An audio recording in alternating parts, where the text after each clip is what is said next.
So the graphic business, let me start with that one. Finance Minister signals tax rationalization to boost revenue, and the Finance Minister, Dr. Kessia Latoforsen, has stressed the urgent need to improve Ghana's tax administration to help close the compliance gap and boost revenue mobilization. He explained that the country's tax revenue collection, particularly VAT, has significantly lagged behind other countries in the region.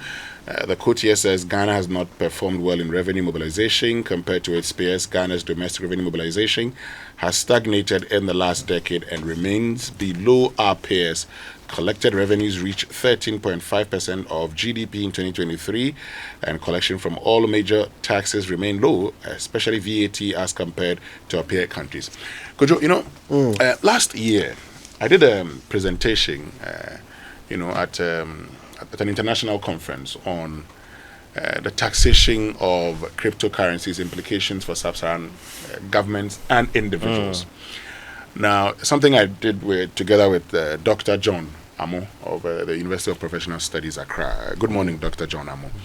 We realized that Ghana ranks in the top 10 when it comes to sub-Saharan Africa in the usage of cryptocurrency. Ghana. In fact, Ghana ranks 5 in sub-Saharan Africa. And that majority of transactions below $1,000 is within sub-Saharan Africa globally. About 80% of those transactions are within sub-Saharan Africa. And just imagine Ghana's position. Now, unfortunately, nobody is able to track these transactions and nobody taxes anything. People just do business in this country and we're not aware. Today, I've said it before, there are a lot of people who are engaged in businesses that are earning income and yet do not pay even a peso to the states. Now, who calls them? Especially for those who moved from the normal tabletops to commerce, COVID forced a lot of businesses to switch from the human tabletop to more of commerce. So now Kojo would now apply something on Instagram, get it, they'll bring it straight to your house. There's no physical evidence now that you can go and tax that property. So now most of these businesses are moving to the commerce space. And how do you tackle e-commerce? E-commerce. So the challenge is that yes, spreading the net means that identify all these new areas that you can spread the gap, because the challenge is that there's still the few people who are being burdened with number of taxes. And even yesterday, if you heard what Dr. Amin Adam argued, that this rationalization of taxes could result in some new taxes being introduced and others being all those things to try. You don't have to come and tax the same old so that was Ghanaians in his presentation yesterday. I say this all the time. I do not, in God's name, understand how we consistently talk about the fact that our workforce, 80% of the workforce is in the informal sector. Okay, are those persons paid? Of course, yeah. Do they pay income tax? Nope. Then they can determine what you can put to tax it. But so why is it difficult for us to know this? But you see, it's so easy getting people within the informal sector into the formal sector. It's so easy. We'll talk about all of these later on. I want to touch on more of the stories. SOEs pose economic threat on account of poor performance. And so Ghana's finance minister has raised alarm over the growing financial risks that threaten to cripple the economy, primarily due to poor performance of state-owned enterprises and joint venture companies. Until we recognize that these are businesses and these are not political institutions, we will still have the same thing going on. Put in place professionals to manage state-owned enterprises. Let it not be a reward for a political party winning power. Let me move on. Atuforsen's 7 pillars for economic reset. Finance Minister Atuforsen has announced a comprehensive 7-point economic recovery plan designed to reset the economy and put it back on the path of growth. All on the front page of the graphic business. And the back page talks about Superzo. Yo, Charlie. Ashanti region, super zones cannot be glossed over. But look, in the central region, that chap from Fanspim, the 100 meters and 200, my goodness. He's not from Ogasco. No. Ogasco has the high jumper. Fantastic guy. Yeah, okay.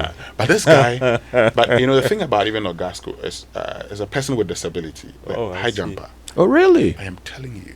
But he's fantastic. The way he does it. You know, and then, but look, this guy is able to run 100 meters, 10.02 seconds. Wow.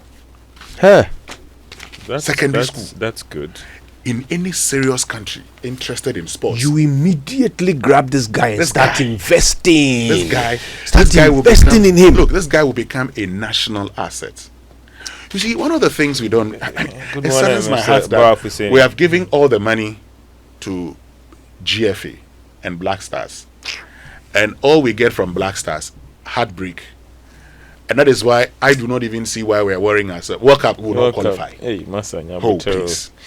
Okay. We don't even have a coach.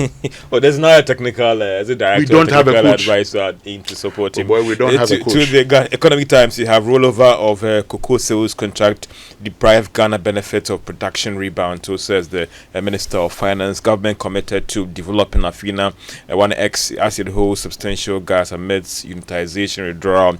Also bridging the funding gap. Economists suggest key areas to consider in executing Mohammed's initiatives.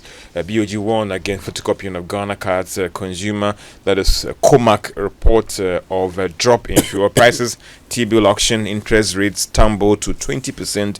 Government records 180% of the subscription. And whilst we are excited about this treasury bills thing, there are implications for the economy.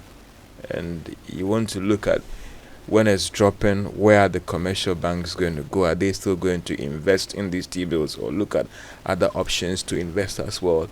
And what it also, the implications when it comes to liquidity in the system and all the rest. So we could be celebrating on the fiscal side, but it could have some monetary implications as well for the economy. The hope is that the commercial banks will have to find other things to do with their money. And hopefully the obvious option will be to lend to businesses at better rates. The banks should do banking. Okay. I mean, that's the hope, isn't it? Well, it's the hope, but it also, it's a hope, and it reduces government's liabilities also over a long period. And so, but I think it's the way to go. Really, how do you get these for 27%? That's too much. But that's also because of the challenges we've had previously. I think that going forward, once these rates begin to reduce, and once we get into what we had in the past, say 11, 12, 10%, then the financial institutions, the banks will begin to look elsewhere. They begin to look at the private sector and start giving loans at, say, 14, 15%. That's the way to go. Look, George. But I think that, Winston, you should also look at inflation and the larger economy as well. So those actors in the fiscal space also have to do more.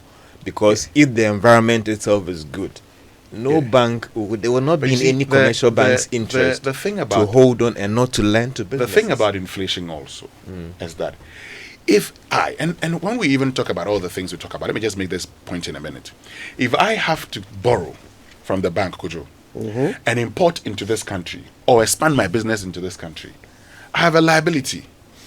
So how do I pay that without passing it on to you?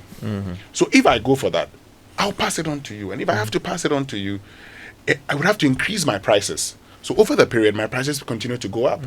But if I borrow at, say, 15, 10%, as our neighbors are doing, why would I increase above 20%? Sometimes. Winston, quick one on the National Economic Dialogue. Today, if you look at the program schedule at 4:40, 4:55, Dr. Ishmael Yamson will present the communique. And what more people will be looking forward to what this communique will capture, because the argument is that whatever that will be done there will be captured in the budget. What will be the recommendations coming from this dialogue in terms of what we have to do to stabilize the economy? We'll talk more about that later on the show, but on the front page of the Ghanaian Times, southern Ghana to experience heavy rains March to June with potential floods. That's according to the Met Agency. Wow. National Economic Dialogue, I'll see through all proposals, President assures. And man allegedly kills girlfriend, buries body in septic tank. Oh my God. Back page, Volkswagen Ghana to roll out vehicle financing, and let's preserve our culture, customs, and traditions. GT.